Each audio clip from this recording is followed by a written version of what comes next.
wondered how the pros add value to an investment property at minimum expense? It's time to learn about maximizing the potential of your floor plan. How does this change the value? There's enough of a gap when it comes to the numbers of profit to make sure that you are covered. Oliver Cheung unpacks a massive value add perspective that comes from the mind of an architect, founder of In Situ Buyers Agency, and a property investor worth over $14 million.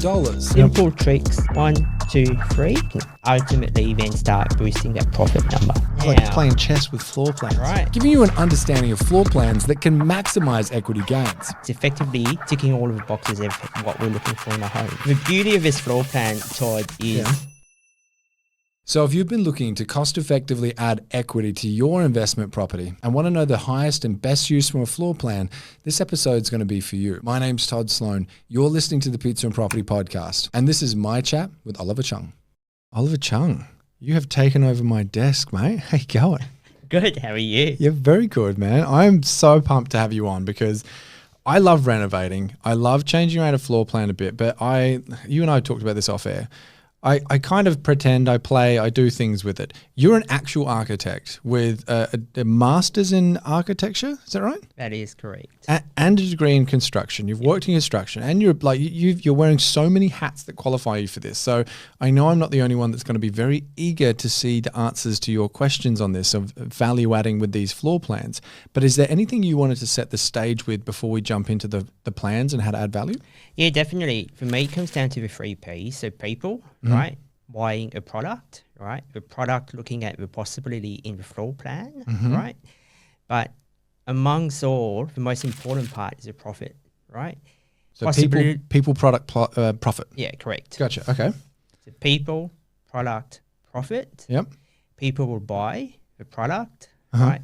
Which ultimately, as investors, or renovators, or developers, you'd ultimately want to make a profit. Gotcha. I like that. Okay. So what you're showing us today is the product, but how to attract the people to see if you can actually make it into a profit. That is 100%. I like this, man. Good way of doing it. All right. 3 Ps. Yeah, 3 Ps. I'll remember that. So why don't we jump into number 1? So number 1, coming down to the people and the product, right? Let's just start looking at what becomes possible. Looking at it from 2 beds, 1 bath, another bath, dining, kitchen, lounge, and study. So it's effectively ticking all of the boxes of what we're looking for in a home. And, sorry, Oliver, I just forgot. I should jump in and quickly say, if you're listening to this right now going, wait a second, I can't see anything, head on over to our YouTube channel, go to Pizza and Property on YouTube, subscribe while you're there, but you'll be able to get a much better view. But Oliver's still going to talk through it. So if you are on iTunes or Spotify, you should be able to follow along. But right now, I think he's about to pull out some yellow trace paper and show us a few changes with this, mate. But sorry to interrupt. So with the trace, all architects love a yellow trace because it's easy to map an idea. So if we effectively look at that, so you've got kitchen, you can do your cooking, dining spot, you can basically put a table there and your lounge becomes a relaxation space. By virtue of that, we suddenly now can identify that there's an open dead space. And the magic to that space is look at the size. So it's 3 by 3.3. 3, correct. And now in comparison, we'll go down to this bedroom, the 2 existing bedrooms, we've got a 3 by 3.7, right? So in comparison, right, more or less the same size. It's taking the function of natural light. So what I would typically look at doing in is, so that's mapping out step 1, right? Looking at the option for the people and the product.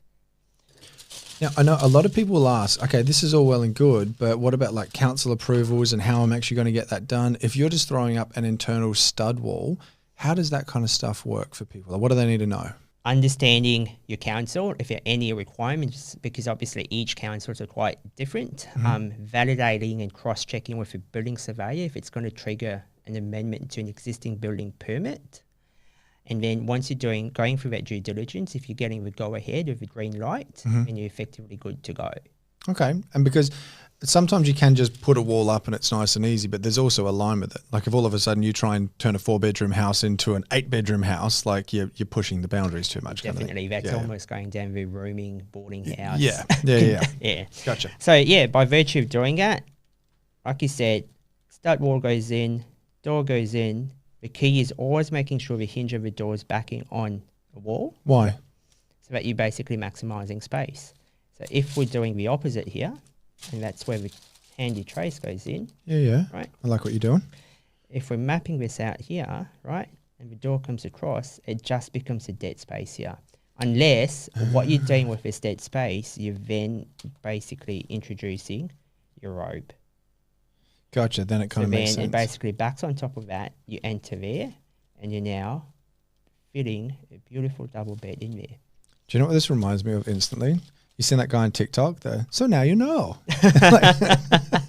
I love this. This is so cool. But the beauty of this floor plan, Todd, is you're dropping in a stud wall, right? You're still getting your natural light for the bedroom now. Okay. And your lounge space is still getting natural light from this window. And you've still got 6.4 by 3.4. Correct. Like it's not like you've got this tiny little box now. That's it, right?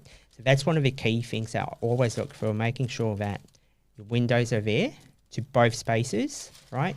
And that's people, product, and then the next one is moving to profit. Yeah. How does this change the value?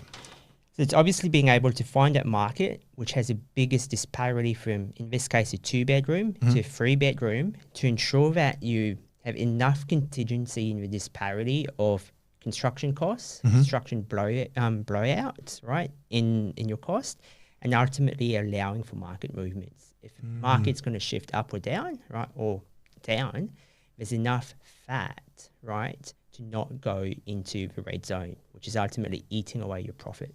So for this one then, Oliver, how much would it have been as a 2-bedder, and then how much would it have been worth as a 3-bedder? What are we looking at? So this one's sitting in Melbourne eastern suburbs, right? It was purchased for your low 6s, right? The disparity between a 2-bed, right, to a 3-bed. The 3-bed often transacts to your high 7s, low 8s, depending on quality of the build, right? So there's enough disparity in there, in my opinion, to allow you to do that. Absolutely. And what are you knocking up a stud wall for, like $2,000 or $3,000?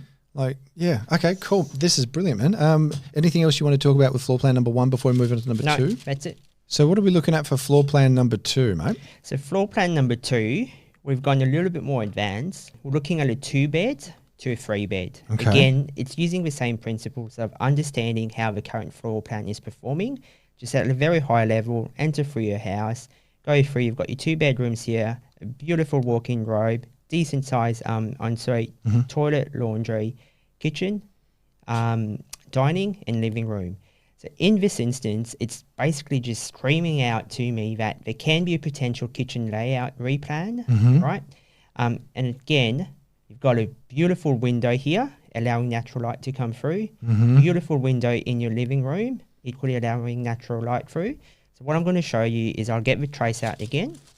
What I like using red for items that we delete. Okay. Right, we're going to delete. So there's a little wall on like a 45? Correct. We're going to delete that kink wall. Yep. Is that what it's actually called, a kink wall? Yes. Okay, a kink wall. We're going to drop, right, again, using the same principle, that Gotcha. can potentially become a space. Now, the caveat before we're deleting and demolishing any wall, right, it's always to seek advice from a structural engineer. There's obviously a reason why that was designed in that way, right? So you said structural engineer, not builder. You're purposely saying that, or are they kind of interchangeable if you get to go to a builder, or no? You could go to a builder, right? And again, I'm now putting my commercial project management hat on. Yeah.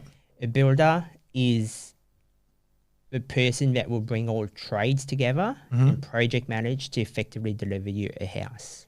Unfortunately, builders are not structural engineers, right? And that's why my professional construction management, project management, commercial delivery of towers is now coming into play. And we always seek structural advice before we touch, we demolished a wall. I've never had to go to a structural engineer before. I've got no idea. Is that like a couple of thousand, 5,000, 10,000? Like, what do you normally look at? It's anywhere from $500 to $1,000 for advice. So it's not that much. No, Okay. yeah. All right. Because that would be an easy one. Come out to site, have a look, pop your head in the roof, understanding what the structure is doing. And they'll be able to, to give you an advice, whether it's a yes or a no. Now, having said that, Yeah. an experienced builder should be able to tell you that. Mm-hmm. But my level of, I guess, additional level of risk mitigation and risk measures is always cross-checking it with an engineer. I know I've got a professional, qualified engineer in the event that something happens. It's always in the event that something happens, there's a paper trail that, hang on, I did seek advice from a builder. I had this checked off correctly. But there's an additional level of comfort that a structural engineer has validated it. Gotcha. Okay, man. Yeah, so by virtue of doing that, right, we're now opening up to a third bedroom. Mm-hmm. And even the additional beauty too, I would delete that, close that off. The reason why we're closing that door, there's still a passageway here, and I'd extend a piece of joinery unit for additional. For additional. More storage. Correct. And then when you're talking of more storage, just looking at the entrance hall and another return in that wall, a beautiful joinery cupboard would go in there, acting as a shoe cabinet, a coat cabinet. Right? So simple tricks, 1, 2, 3, can ultimately then start boosting that profit number. So even if we're getting a structural engineer in here, we're changing around the kitchen, we're putting up a stud wall. This one isn't like a 2-3 grand you're done. There's more of an investment here. Mm-hmm. However, what are we looking at for this one as far as we're like taking it from value to the to value? So value, again, that sits on Bayside, Melbourne, right? Value, that's an entry point of 500K. Mm-hmm. Bayside wise, your 3-bedroom, done well, we're sitting at your high 7, low 8s. So similar kind of up. Correct. Yeah, okay. Right. So if we're looking at that disparity, there's enough of a gap when it comes to the numbers of profit to make sure that you are covered in the event of construction blowouts or market fluctuations. Mate, I love this. I think we've got time for the last one as well. So floor plan 3 is probably the unicorn out there. Don't get me wrong. It doesn't happen often. But what we've got here is 1 bedroom with a massive courtyard. I've talked to people that have done this exact one before. So I hear you saying it's not a norm, but they're there. And the entry point, do you want to know what the entry point is? Well, 355. Okay, yeah, so pretty cheap. Very cheap. Yep. Right? So with this one, there's a couple of options when you look at that. Again, assessing it from what it's looking like. Living, kitchen, bedroom, bath. The beauty of it, you've got a window, right? So it's giving you that natural light on the 2 sides of the house. I like to think I'm not bad at this, and there's not an obvious one that's jumping out to me straight away as like I just chuck a wall up here. So I'm quite keen to see what you're thinking on this one. So with this one, the disparity in the numbers is significant from a 1-bedroom to a 2-bedroom. Yeah. And the demand for units are equally exciting enough to give it the time and the effort and the cost involved in doing that. So what I'd start is to spatially to understand what the footprint of the current bathroom is. Okay. So step number 1, even before you start mapping out layouts, just understand what that size of a bathroom is. And what I do is I just shade it through, and I know that's the footprint that my bathroom needs to be. Fully functional bathroom, right? It's sticking toilet, vanity, and a bath. What I now then do, watch a magic happen. You rotate that across. Yeah. Right? So you're moving into the middle? I am. So what does that do now, Todd? I'm still getting a decent sized bedroom. Yeah. Right? And again, I'm going to map. Let's use red, right? Let's shade that in. Right, so that's my 1 bedroom. So for everyone listening right now, Oliver's just taken the bathroom from the floor plan from the top left-hand corner of the property and then basically put it into like, not the center, but still on the side wall. And so now it's looking like there's going to be a bedroom on either side, if I've understood you right. Is that what you're seeing the next move? That's what I'm thinking. You're looking at what the next move is going to be? Yeah. Well, so now it's like playing chess with floor plans. Right. Suddenly what we have on that axis, and I'm going to use, I call that color blocking or spatial blocking. Color blocking. Yep. Okay, yeah. Right. I've now opened up another space which is very much the same size of a red, which is that bedroom. Now, we've ticked potential space. I know the bathroom fits there. Yep. I know I can get 2 bedrooms. So I've ticked my sleeping quarter. I've ticked my cleaning / amenity. What's the last item that I need to fit in? We need the kitchen, dining room, all the rest of it. Correct. And with a smaller unit like this, obviously it's going to be kitchen, dining, living. Yep. So what we're going to do is we're going to do an L kitchen. That will, again, can potentially come out subject to structural engineer review or starting with a builder. And now, Todd, I'm going to start defining the spaces. Yep. And just do a sanity check whether I'm ticking all the functional requirements of a home. Mm-hmm. So living, kitchen and meals, bed 1, bath, and bed 2. So we've got it all there. A box, right? And now I'll do the next sanity check. I see what you're doing. The first thing that comes to mind now is we've completely moved a wet area. So expenses for this, they're going up a bit, correct? Yes. Yeah, okay. So we've effectively just replanned an entire layout, internal layout, by keeping the shell of it. And now when you're doing this, are you getting this done with an architect, an engineer, a builder? Like who, because this isn't DIY at all now. That's where you bring a team together. And that's where I guess my project management skills comes into play. You get an architect involved, you get a builder involved at the same time to validate your cost options. Why you've got to get them at the same time? Your architect's going to come up with this. Your builder's then going to overlay and say, this is how much it's going to cost. this is approximately how much it's going to cost. You then go back into your FISO to validate high level your numbers, right? Once that is green light, or once you feel comfortable that the disparity is still there, there's 2 important checks that you've got to do, right? First one to council, your building surveyor, because that will trigger an amendment to a building permit. And then it goes down to your people. You've got to validate the market that this 2-bedroom kitchen and open living is actually going to be enticing enough for someone to purchase. So there are 2 ways you could do that. The first one is obviously real estate agents on the ground with the market. And my advice is to get a couple of opinions in, not just one, so that it's a non-biased professional real estate opinion. And then second, I would engage a property valuer to effectively give them a proper drawing plan and a much more professional drafted version to then give you the final value as of what the property would be. And the reason why you do all of these checks and balances, it's almost putting your risk mitigation measures in place, right? Well, it takes it away from I think to I know.